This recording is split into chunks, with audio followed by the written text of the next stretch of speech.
You're listening to Comic Reflections, episode 277. I'm your host, Nicholas Prom. I'm Jeff, the usurper, Barnhart. I'm taking over. It's it's Jimmy Olsen 24/7 now. Oh, man. Oh, boy. Comic Reflections is brought to you by The Outhouse. You can find our show and other nifty content at theouthousers.com. And if you enjoy this program, please subscribe to us on either iTunes or Stitcher. All right. All right, so today we've got a very special, still another Halloween-themed issue. It's a giant-sized Man-Thing, number 3, cover dated February of 1975. And according to Mike's Amazing World of Comics, it hit the stands November 5th, 1974.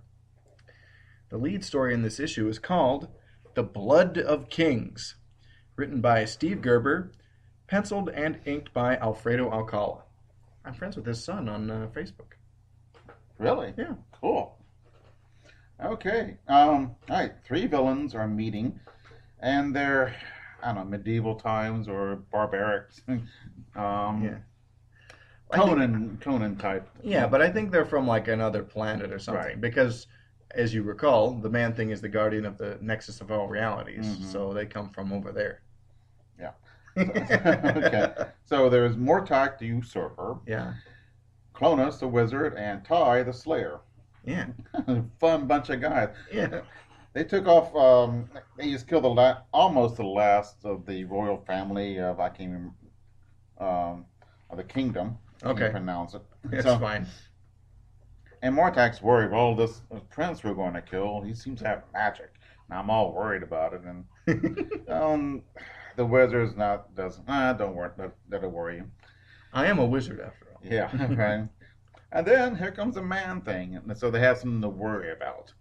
The Ty, the Slayer, he goes after him with an axe. Yeah. Axes don't do much to Man-Thing. Right, because he's just kind of made of planty goop. So, Yeah. Man-Thing kills him. Yeah. The Slayer is dressed in a loincloth. I mean, you just took it over a kingdom and you can't get better clothes than that. Yeah. I would want to wear something more, but that's just Yeah. me. I mean, I'm into pants and a shirt. That's all Yeah. I ask, you Mhm. know? Maybe a jacket when it's rainy or cold. Something. Yeah. But Montauk the Slayer cannot get, or Ty the Slayer cannot get cold. No, he's Vi, or Ty, excuse me. Yeah. All right, so now it's the wizard's turn, and he zaps Man-Thing. It doesn't kill him, but it hurts him really bad. They use this interlude to escape. And here comes these serpent hawks, which look like little dragons. Yeah, or like snakes with wings. Yeah, They're pretty dope looking. they ought to be serpent bats because they have bat-like wings, not hawk-like wings. But Well, let's. we'll write the author of this and make a complaint. Steve Gerber and Alfredo Alcala both are no longer living. So, So, they need to be told. okay. Well, pull out your Ouija board. We'll take care of it. Okay. And so now we see Korak, excuse me. He is the last of the royal family, and Yeah. he's tied up, and he's going to be food for the serpent hawks, who come once a year. They're magical creatures and eat the sacrifice. Yeah. But Man-Thing unties him, and he and Korak fight off the Serpent Hawks, and it's a pretty cool fight. Yeah. It's like mosquitoes around them, but really big, mean, nasty ones that kill you. I love it. Man-Thing takes one of the serpent hawks and just pulls them apart Yeah. like a party favor. That's pretty Yeah. cool. Yeah. The serpent hawk isn't happy about it. Yeah. All right. So Korak prays for some lame crap, and And then he gets a beautiful babe in a It's- metal bikini. it's Jennifer Kale again. Yeah. Yeah, I didn't think she was going to come back, did you? No, I did not. I was kind of surprised. Yeah. So her and then the good wizard, what's his name? Let me say, this is a great splash panel here. Yeah. This is one. broken up into several chapters, but yeah, this chapter opens with a great splash panel. Yeah. Like That's- Jennifer floats down from this floating castle on a flying island. It's rad. Yeah, she's on a Like on a Moonbeam. bridge of light. Yeah. And I love the way Man-Thing just stands there looking Stoic. manny thing. let's see who. Dakeem. Yeah, Dakeem the Wizard. Mm-hmm. And they have lunch. And Hey, gotta eat, man. yeah, and Korak tells a story. And he's been somewhere, probably Earth, and he comes back. Hey, I'm going to give up fighting and live for peace. So I'm going to throw away this helmet and go back home. And he goes back home, and there's a Holocaust going on. Well, that sucks. Yeah, his city's being attacked by Mortok, and some really cool battle scenes and people getting impaled and all that. The soldiers are killing everybody, Yeah. and Korak gets mad and he starts killing people too, but the bad guys. Right. He comes to the throne room and sees his dad impaled with the sword, and then he gets mad. Then he gets bopped in the head And imprisoned. Yeah, and Now, what is this? Why is this the trope of fantasy? When the one guy who could possibly challenge you and overthrow you, instead of killing them, you throw them in a dungeon Yeah. and monologue about everything you're going to do and give Mhm. them a chance to yeah, escape. and laugh at him too. Yeah. Yeah. Making them want to kill you even more. hmm Um, one thing, Mortag is destroying the kingdom. Period. And Yeah. all right, there's this the old Greek king Croesus, Yeah. richest Croesus. He went to war with Cyrus, the Persian. Cyrus wins, takes over Sardis, his city, and and Croesus says, "What are you doing in the city?" "Well, I'm plundering your city." And I said, "No, you're not plundering my city. You're plundering your city. You own it. Why are you plundering it?" And so, why is Mortak, if he's won the battle, why is he destroying a city? Because he's a jerk. Yeah, Some men just want to watch the world burn. maybe so. But Like who is the name of this this evil warrior guy? I forgot. Mortak or Ty or Ty the Slayer is dead. yeah, So- not here though. Mortok. No, that was the guy the man thing killed. I know, but this is a flashback. Remember? Is it? Yes. That guy was. That was the guy in the loincloth. This is the guy with the shirt. This is Mortak to you, sir. I thought Mortok was the wizard. Oh, Clonus is a wizard. Yeah. I got all confused. Okay. All right. Now we're good. With these made up names, it makes it difficult to keep up. Names get made up in all of fiction. Is that really the same thing that's the stumbling block? Yes. Okay. But they're super made up. They're so- very fantastical sounding. It's not like Steve Jones or something. right. So, we get back to them having dinner. Man Thing and Jennifer and Korak and Akeem. yeah, Man Thing doesn't need anything. No, he doesn't. He just looks on. And it's kind of a cool, brooding presence. Yeah, And that's what he does best. yeah. Well, and I think that's what's interesting about Man Thing is like he is the central. I mean, he's the title character of a series or whatever. But it's really about stuff that happens to people around him because he doesn't. He's an emotional sensitive, but he doesn't, speak or really do. He doesn't remember things. He Yeah. doesn't. He hardly knows anybody's Yeah. name. I mean, he's a prop. Mm-hmm. That facilitates other fantastical things happening. So Yeah. Korak wants to be alone. Man Thing is left in the dining room. Says, "Oh, I have tried this wine before. Let me try some." And it makes him all sad. And he goes to. he has dim memories of his former humanity Mm-hmm. that fade in and out, and they go poof, pretty quickly. Mm-hmm. I thought I was under the impression you had drunk it as Man Thing, but of course you used to be a human, so that's when Yeah. you drank it. Yeah, he was. It must have been real alky, right? No, I mean, come on, you remember wine? You've had wine. Yeah. Yeah, I guess so. Yeah, but he remembers dimly of his life Mhm. as Ted Sallis, the scientist. hmm He sees a statue of two lovers, Yeah, and he feels them. Oh, they're cold and dirty. That makes him sad. And then he goes to a laboratory, and that makes him mad, so he smashes it, and then he leaves. yeah. So, Dakeem was working on some alchemy in there.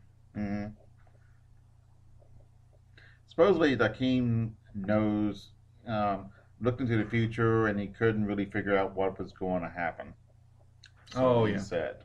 So they go out and see Karok, and he's real sad, and he thinks about this um, fable, Yalita and Ipsus, and Ipsus thinks that the stars are gems, and um, Tal- Talita thinks that they are the souls of renowned warriors, and they're both right. As Ipsus finds out when he goes and grabs a star, which is a gem, comes out, and then it's a warrior, and the warrior comes out and kills everybody. So, Oh, what a great story. yeah, and the moral is be careful what you wish for. Wow. That's kind of crap, I think. I mean, like, really? I don't know. Yeah, yeah, okay. Oh, Clonus and Mortak are talking, and Clonus can look to see what they're doing, so they send him a summons to go to Florida. Yay! But first, they make this stone dragon statue into a real dragon, and they meet in Citrusville. Yeah, Be interesting if there is a Citrusville. there isn't. Okay. And the battle ensues. Yeah, so it's pretty dope. Yes, it is. It's cool. The two wizards fight with the wizardy thing. Mortak attacks Korak, and Korak forgot his sword. Well, they stole his sword. So Jennifer magics his sword to him, Mm-hmm. and then he fights His sword. his own sword. Yeah, yeah. Mhm. And the dragon and man thing fight, and it's a pretty good fight. And it hurts him, but man thing uses a A stop sign. yeah, a stop sign +4 with a beheading. It's Yeah, he swings it. He cuts the dragon's head off with a stop sign. this is a temporary one, so it has a big, heavy base on it. So Yeah. being hit with it would be smart. You know, you don't get to see a lot of decapitations in Code Era comics. No? Well, it's a dragon, so I guess you can decapitate it. I guess. We just saw something pulled apart. Right. What's cool is though once he kills the dragon, then it turns back to stone. So the head hits the ground. It Mhm. turns to stone before it hits the ground and then shatters. Yeah, and it's cool. Yeah. The two wizards fighting. The bad one is captured in this web, Clonus? Clonus, and Dakim is being choked by Clonus. With So- magic stuff. And they're fighting, and Dakim loses. And so Jennifer comes by, and and Clonus says, I'll take care of you. And she gets up, she's all worried, and then she starts laughing at him. And he says, I'm not going to fall for that. And because she's looking behind him. And of course, behind him is Man Thing. I've always liked that joke. Well, like, it's who 100 hits years him in old. the head or something, yeah. Yeah. Montag and Korak are fighting pretty good. All right. Korak makes fun of Montag's member. I didn't get that joke. I didn't catch that it was a Oh, it's kind got of an off-color joke. Yeah, it is. But anyway, yeah, the Montag's sword breaks, Mm-hmm. and then Korak beats him. And And- he's about to kill him. Then he thinks about the Ipsus and the chariot going to get the stars, and he says, "Oh, the moral story is not to getting what you wish is maybe it's not the best thing." Huh. So he doesn't kill him. So he stupidly doesn't kill him. Yeah, so he's going to leave him to be hanged in front of his men. It's like he's gonna die anyway. Why don't you do it yourself Yeah. instead of pawning the job off on somebody else? Wouldn't that be more satisfying? Yeah. Is I it don't know. why I he never keeps him killed alive him. just to humiliate him like further by hanging him? Although it may have a disciplinary effect on his men, Okay. but it seems more just this way. Maybe I don't know. Yeah. But anyway, Dakim uses magic to put Montauk and Clonus in like space cocoons. Oh no, Jennifer does. Oh, Jennifer, excuse me. Dakim is dead. So, yeah, space cocoons and Oh, Dakim died in the fight. That's right. mhm. That sucks. He foresaw his own death. Oh, I missed that in the first reading. Yeah. Okay. And they're all sad about that. And they send those two up in outer space where they'll never be seen again until the next time we see them. Okay. Right. So Jennifer and Korak Yes. like make out, I guess. I don't know. And then Oh, they're carrying. Well, they got Akeem's dead body in between them, so I don't think that could be they're like gonna a be weekend making. at Bernie's type of thing. Yeah. But Oh man. then Mance thing, walks off into the forest. The Yep. end. Yeah. Not a bad story. I liked it. Oh, good. I'm glad. Yeah. Yeah. That's, So yeah. but that's pretty cool. Yeah. So we're gonna take a quick promotional break, and when we come back, we'll have more stuff. It's midnight, the podcasting hour. Hello, listeners. It's your friend PJ Frightful. That's PJ as in podcast jockey, and I'm dropping dreadful new episodes every 2 weeks. When the clock strikes midnight, the podcasting hour shines a candle on the dark corners of DC Comics. Those supernatural sagas of Swamp Thing, Deadman, The Spectre, and more. The Podcasting Hour. It's a rotating anthology series boasting the terrifying talents of Ryan Daly, Rob Kelly, Paul Hicks, Ben Avery, Doug Zawisza, and other unfortunate souls. Prepare for the unexpected, open a doorway to nightmare, and enter the houses of mystery and secrets. The moon is full, and the dark spirits are rising. For it's midnight, the podcasting hour. Coming this Halloween, part of the Fire and Water Podcast Network. Beware.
Podbean.com.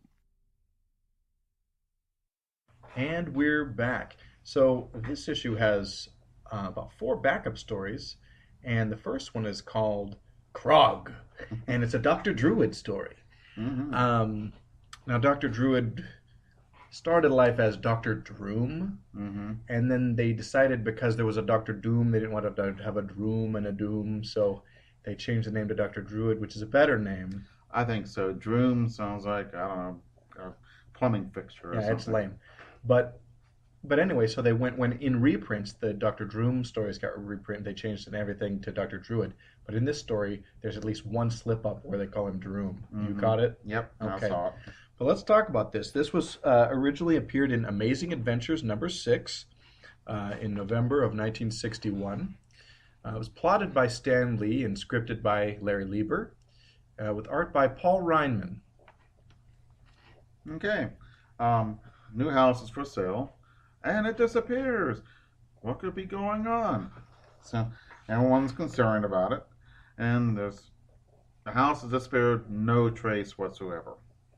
And then it happens again. So there's only one person called, Doctor Strange, but it doesn't exist yet. So we'll go with Dr. Druid, who is kind of the prototype for Doctor Strange. A little bit, yeah. And remember Dr. Druid later joined the Avengers. Mm-hmm. We read an Incredible Hulk story where the Dr. Druid was with him.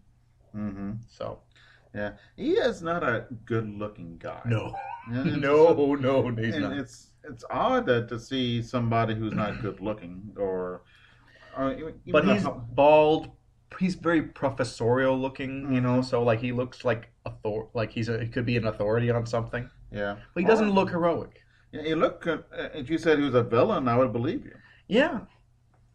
So, Dr. Druid says, "Oh, okay, well, I'll solve this," and he goes to every science lab and asks them what they're doing, and he's giving up. He says, "Well, I couldn't find anything." He's talking to the police, and one cop says, "Oh, a scientist came in just last month." I said, "Aha, that's the one." Oh, It's like because this guy's renting a room in his house, and he says he's doing some weird things, and yeah, Dr. Druid is led to believe that this is the guy. okay. So he goes and seeks this guy out. This is funny. Yeah, and he says, "Who's there?" And this is, well, "I'm Dr. Druid. Let me in." And he says, "You cannot come in." So he has an idea. So he pretends he throws his voice inside, and So he sounds like he's already in the room. yeah, like the shadow or something like that. Yeah, and then the guy opens the door to get out, and that Dr. Druid comes in. yeah, and it's aha, gotcha. So, There's a couple of fun things about this. He sees the guy's laboratory. He has like shrunken houses in a pocket dimension or whatever. mhm. Dr. Druid says, I knew there was no physical way that those houses could be moved, so it had to be scientific. Newsflash, boys and girls, I guess science isn't physical. Right. Oh, yeah. It's yeah. uh, And you at your front door, and you have your apparatus right there. Wouldn't you have it in the back room? Do you have a back room? I don't know. But anyway, the guy pulls a gun on Dr. Druid after explaining his supervillainy plan, I guess. And the whole idea was, okay, he's an alien, so he's wearing like a Mission Impossible rubber mask. Mm-hmm. And their whole plan was he was going to kidnap Earth civilians and hold them for ransom for $1 million. No, Earth houses, hold them for ransom, and then hire ruthless Earthmen to plunder the world. Which is such a dumb roundabout plan. Who wrote this? Gardner Fox? Like it's such a goofball DC Comics kind of plot because, Yeah. and first of all, you're just random houses, $1 million. You're not gonna get that. And I thought he was stealing houses with people in them. Yeah, but it's just houses for sale. So Yeah, I missed that. That would make sense if there was houses, but then that probably may kill them. I don't know. But if they were random people, why would you just get random people in the suburbs instead of I don't know, wealthy, influential people? Why did he do the Empire State Building or something? Yeah. What kind of crumb bum penny ante invasion scheme is this? Or why don't you go to Fort Knox, shrink it down, and then move it somewhere, embiggen it, and then and then you get all that gold, and there you're good to go. And then hire some people to help you plunder. If you're coming from a whole other planet, don't you just have people there? Yeah. You could get to do it. Are you by yourself? Okay, so an alien comes down and I want to live rich and all this stuff. People give him lots of money just because he's an alien. Yeah, or you could use your advanced science from not Earth to, make yourself rich. Yeah. Like, duh. Yeah. Hey, you want this shrink ray? For a few $1 million, it can be yours. Oh, goodness. So anyway, the alien goes away and returns everything back to normal, and so Dr. Druid wins. Yeah, but the aliens will be back, but he won't be because it's the last Dr. Druid story, I believe. Oh, okay. But there were Or the Dr. Droom story. So Druid, Droom, it's the same Yeah. guy. There were a handful of them. There weren't that many. But there was a time he pulls a gun and shoots Dr. Druid, but it doesn't work because Dr. Druid uses Mystic Yoki stuff yeah. to block the bullets. Which, what? That's the only real inkling of magic in the whole story, too. Yeah, and the only... Other than people saying he's mystical. Yeah, he's awful mystical. And, the same way they can lie on a bed of nails will stop a bullet. Yeah. No. Uh, I think Okay. it's crap. Ask me not for explanations. Okay, I won't ask because you're lame. So our next story is called "Save Me from the Weed." Based in Portland, Oregon. It's Oh, legal here now. it's in a lot of places. That's fine. 3 states. 4. Whatever. It's good. I don't live in those crap places that don't, so it's fine. Oh, I mean, okay. I don't smoke it, but Mm-hmm. I'm cool with it. But this originally appeared in Strange Tales number 94 back in March of 1962. And this was plotted by Stan Lee, scripted by Larry Lieber, with pencils by Jack Kirby, and inks by Dick Ayers. It's gorgeous. Yeah? So, You dig it? I've read this one many times, Have you? actually. Yeah. the first time for me. It's rented elsewhere. Mm-hmm. It's a fun one. Yeah. So there's atomic experiments, and they have this atomic gun, and it is glorious looking. And the thing about Kirby Yeah. is that his futuristic stuff still looks futuristic. It never looks dated. I like that. If That's someone cool. drew this today, wow, that looks really futuristic. You can't say that about a lot of stuff. DC future stuff, I love it, but it looks like 1950s future. Right. This looks like future from, I don't know, I think 100 years from now it'll still look futuristic. Okay. It is gorgeous. So, The future that never was. yeah, that's so sad. Oh well.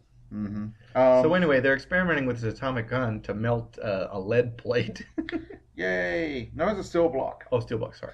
And something goes wrong, and it blows up.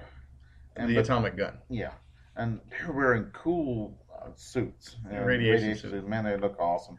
Yeah. And the smoke goes up into a plot. I mean, not a plot, but a crack in the plaster, and comes out and goes into the luxurious state of Lucius Farnsworth, the retired millionaire. Man, aren't you?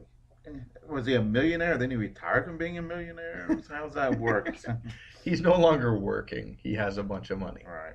So he has a gardener, and one of the things going on, Farnsworth wants the gardener to get his own business and make a thing for himself. And he The said gar- he said I'll back you financially, but the gardener is content to just be a humble gardener. Mhm. And Farnsworth kind of looks down on him in his thought balloons. He's like, man, Yeah. he's got so much talent, but not an ounce of ambition. Right. So anyway, radiation poisons the garden with radioactivity.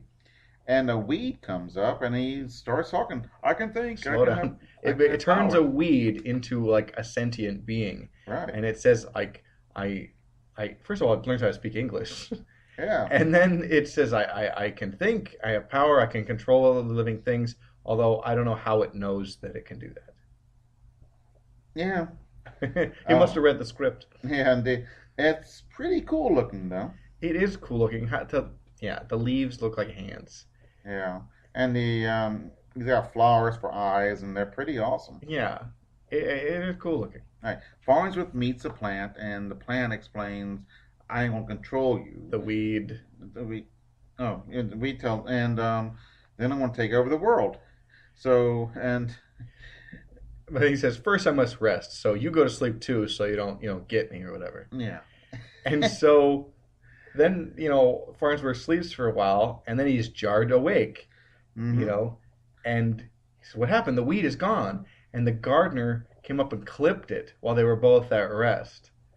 And so he inadvertently saved the world from being conquered by the weed. Yeah, it's. I wonder why this didn't make the papers. Yeah. Wow, I'm speechless. You like this story a lot? No. It is very Henry type. Yeah. So, I don't know. I like the weed and all that stuff. I'm not sure if it had gone a little bit longer, and I'm about, I'm gonna go to sleep, and then he's killed. It's kind of too easy, maybe, or I something. don't know. But I mean, what do you do? 5-page story or whatever. Mm-hmm. It's kind of fun, though. Yeah. Anything Kirby does is worth looking at. Yay. So the next story we have is called Humans Keep Out. And this appeared originally in Journey into Mystery, number 86, back in November of 1962. Written by Stan Lee, penciled and inked by Don Heck. So it's in the super far off The place. scientifically advanced year of 1975. Wow. Which is funny because that's when this reprint Came came out. out. Yeah, I'm sure someone had a chuckle over that. It's and well, even in the scientifically advanced year of 1975, there's still manual labor. Yeah. So we have this country hillbilly who's a janitor whistling, and he's driving these scientists who work with him nuts and say, knock it off. And boy, I wish we could invent a machine that would take over his from this stupid hillbilly. So Making fun of hillbillies, it's always so satisfying. yeah. We have a hillbilly now. She's from Appalachians, and I asked her, "Was it hard to You have a get hillbilly where? here at Warner who works here? She's really nice and all that." But I asked her, "Was it hard to adjust to Portland? I mean, having to wear shoes and all." She took it in good humor. So Oh, that's good. yeah. Yeah. Oh, that is very I wouldn't humorous. have said it if I knew she couldn't take a joke. Oh my gosh, that is too funny. Yeah. So they're trying to eavesdrop. Weren't you on the- born in the Appalachian? No. I was born in the foothills. We wore shoes. We wore shoes every other day. Right. And so they're eavesdropping on the Venusians with TV and 'Cause you can do listening. that. Yeah, and happily they launch right into their the Venusians' plan to stop Earth. The Venusians think Earth are evil, so when they come over there, they want to stop them. So they make these huge robots that cannot be destroyed by anything, and we see them hit by flame and atomic bombs. Yeah, because they think humans are going to come to Venus and try to conquer. And so the scientists are racking their brains. Well, how can we make the Venusians know we come in peace? We can't have an exploratory mission there, or we'll be destroyed by these robots. Yeah.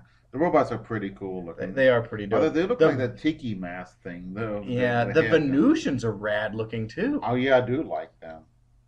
Yeah, even though when they're happy they look mean, Yeah. but it's still cool. Looks cool. So they said, "What are we gonna do? What are we gonna do?" And the scientists have no idea, and the hillbilly comes up with an idea. So what's the idea? To make robots that look like the other robots. So the Venusian robots will not kill our robots. Because they won't kill a critter that looks like them, according to Yeah. the hillbilly, in his words. Which is totally wrong. Yeah. A civil war is usually the same country, people living cheek to jowl with other people, and civil wars are the most bloodiest wars of all time. Yeah. And I don't know, it doesn't make sense. Um, Yeah, it's a dumb story. But the Venetians and the robots look cool. yeah, and they, At least there's that. yeah, and we see the janitor whistling, so now he can whistle at his low-paying manual labor. Oh, You saved the mission to Venus. You'd think they would have at least sent him to college.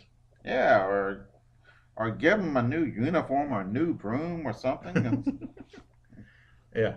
It's crazy. All right. So we have one more story in this issue, and it's called Blackmail.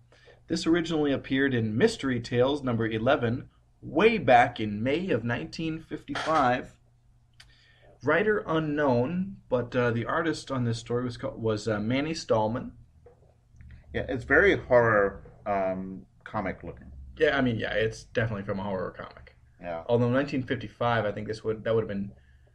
It's either right when the code is put into effect or just before. Yeah, yeah. So I mean, I don't. We'll discuss this right after. Okay. After the. I this. feel like this story would pass the code. It's not an issue there. Let's talk about this afterwards. Okay. Okay. So,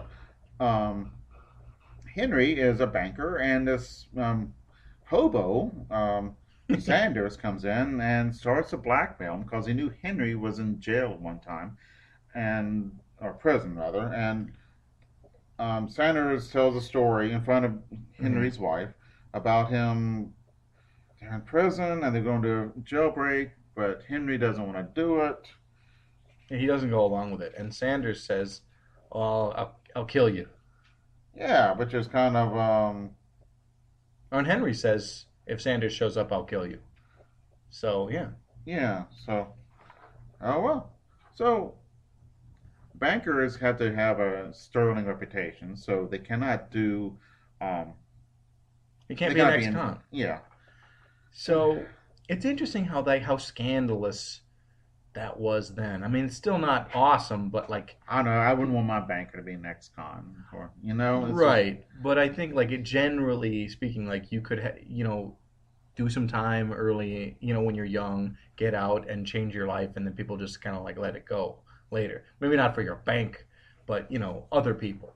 hmm Yeah. Um. So he's going to demand. Sanders going to demand $10,000, and then he's going to want more. That's what blackmailers do, which is so bad about them, is that Yeah. they will not stop. So Sanders says, fix us a drink. So Henry takes his time fixing him a drink, and he's drinking and says, "Oh, the drink is bitter." He's like, "You poisoned me, didn't you?" And Yeah, he's like, "That's right." I poisoned you, and the guy dies. So Henry calls the police, and they come pick up the body and say, "Well, we're doing an autopsy." And the wife's like, "Oh, they'll know you. You poisoned him. You're gonna go back to prison." He's like, "No, no, no, no. I just shocked him into thinking I poisoned him because all I put in his drink was peppermints." Yeah, peppermint candy, and I was bowled over. So what a clever plot! That was cool. I did not see that coming. Yeah, That was cool. This is usually I see what's going to happen a mile away. you didn't this time. No, and I like that. Well, good. And I like not knowing what's going to happen. As it happens so rarely. I've seen so many movies, read so many books. You just see everything. So let's go back to that. I think this is just before the code came into effect. Yeah, actually. because he did cause Henry did cause his death by making him have a heart attack. Yeah. I have no problem with that. That's cool. Sure. I'd give Henry a medal, but post-code comics probably would not allow that. Probably not. I mean, even code era, I think maybe you could get this one under the wire. I mean, it's like you cannot have like werewolves and ghouls and things or gore type of stuff, and things have to be Also, you can't have a bloodless. crime. No one can. Isn't it? Am I getting the movie thing? But you What? can't have a murder or something like that and get away with it as well. I think that's true. You couldn't like basically make it. They could not portray a story in a way that would basically be an instruction manual to commit a crime. Yeah.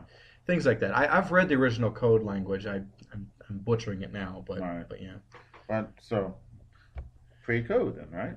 You think? I think this is pre-code, just slightly before, but Pretty awesome. I was really. This is the best, even better than the first.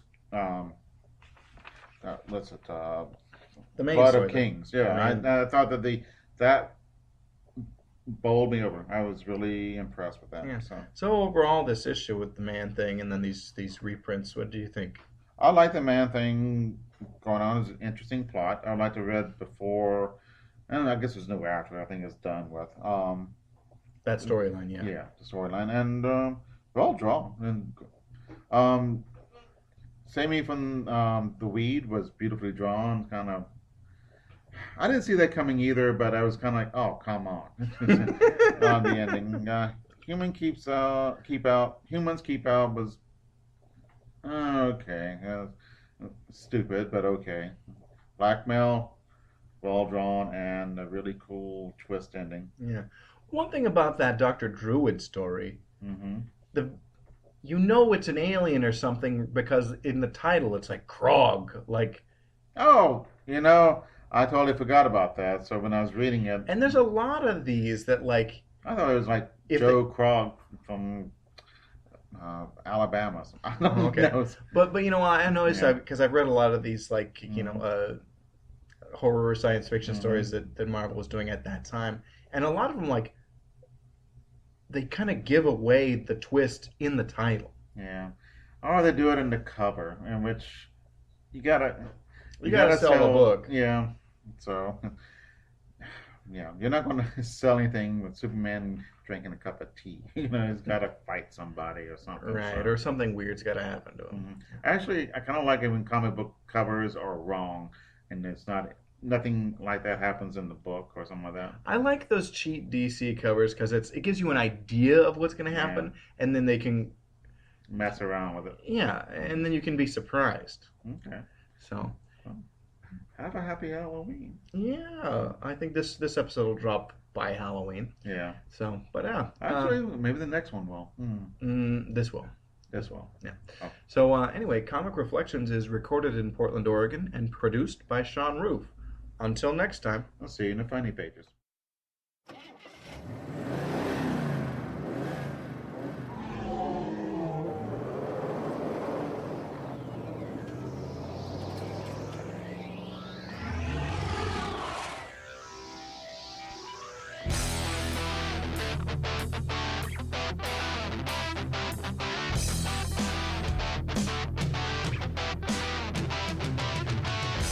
Xenozoic Xenophiles. A fan podcast devoted to the comic series Xenozoic Tales. It's a post-apocalyptic adventure series filled with Cadillacs and dinosaurs. I'm Ruth. And I'm Darren. We hope you'll join us as we discuss the stories, characters, and art in this excellent comic series from creator, writer, and artist Mark Schultz. Xenozoic Xenophiles is available at podbean.com and on iTunes and Stitcher. And find us at xenozoicxenophiles.com.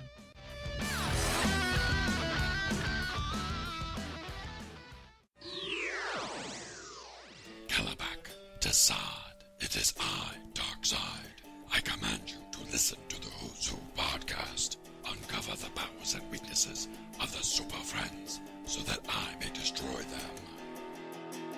Aquaman and Superman, Animal Man and Plastic Man, Firestorm and Nuclear Man, Batman and Hawkman, 2D Man and Hour Man. Who are all these people, man? They're all part of the DC Who's Who. Ultra Boy and Booster Gold, Lightning Lass and Hippolyta, Phantom Stranger, Etrick and Arisia and Woozy Winks. Hey. What? What about that one guy? What guy? Mr. Pretzel, Mr. Lipstick, Mr. Mitzelfuzzle? Mr. Mitzi's Pitlick? Yeah, him. He's also part of the DC Who's Who. Who's Who, the definitive podcast of the DC Universe. Available monthly at Aquaman Shrine, Firestorm Fan, and on iTunes and Stitcher as part of the Fire and Water podcast.